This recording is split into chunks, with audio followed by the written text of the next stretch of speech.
നമസ്കാരം. സ്ത്രീയുടെ ശരീരഘടനയെക്കുറിച്ച് മോശമായ രീതിയിൽ സംസാരിക്കുന്നത് ലൈംഗികാതിക്രമത്തിന്റെ പരിധിയിൽ വരുമെന്ന് കേരള ഹൈക്കോടതി.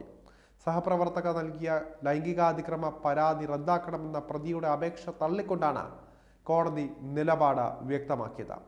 KCBയിൽ ഉദ്യോഗസ്ഥനായിരുന്ന R. രാമചന്ദ്രൻ നായരുടെ ഹർജിയാണ് കോടതി തള്ളിയത്.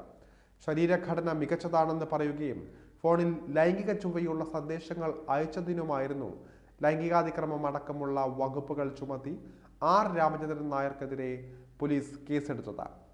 ഇന്ത്യൻ ശിക്ഷാ നിയമത്തിലെ സെക്ഷൻ 354A, 509, സെക്ഷൻ 120 എന്നീ വകുപ്പുകൾ ചുമത്തി 2017 ആലുവ പോലീസ് KCB ഉദ്യോഗസ്ഥനെതിരെ കേസെടുത്തത്.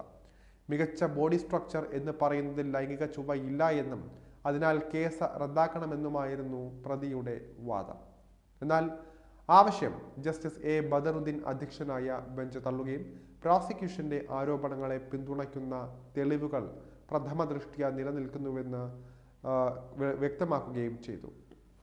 ഏത് പുരുഷനും ഒരു സ്ത്രീയോട് ലൈംഗിക ചുവയുള്ള പരാമർശങ്ങൾ നടത്തുന്നത് ലൈംഗികാതിക്രമത്തിന്റെ പരിധിയിൽ വരും എന്നാണ് കോടതി വെളിപ്പെടുത്തിയിരിക്കുന്നത്.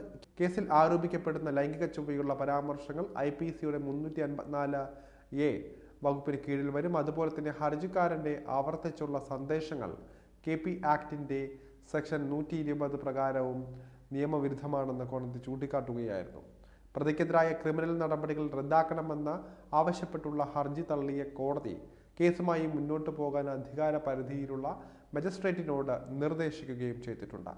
പ്രതിയുടെ ആവശ്യത്തിനെതിരെ പരാതിക്കാരിയും കോടതിയിൽ ശക്തമായ വാദം ഉന്നയിച്ചിരുന്നു. മുൻപും തനിക്കെതിരെ സമാനമായ പ്രവൃത്തി ഹർജിക്കാരന്റെ ഭാഗത്തു നിന്ന് ഉണ്ടായിട്ടുണ്ട് എന്ന് അവർ വ്യക്തമാക്കുകയായിരുന്നു. KCB വിജിലൻസ് ഓഫീസർക്കടക്കം പരാതി നൽകിയിട്ടും മോശമായ പെരുമാറ്റം തുടരുകയായിരുന്നു. നമ്പർ ബ്ലോക്ക് ചെയ്തിട്ടും മറ്റ് നമ്പറുകളിൽ നിന്നും ലൈംഗിക ചുവയുള്ള സന്ദേശങ്ങൾ അയക്കുന്നത് തുടരുകയായിരുന്നുവെന്നുമാണ് പരാതിക്കാരി കൂട്ടിച്ചേർത്തത്. ഇത് സംബന്ധിച്ച തെളിവുകളും അവർ കോടതിയിൽ ഹാജരാക്കുകയായിരുന്നു.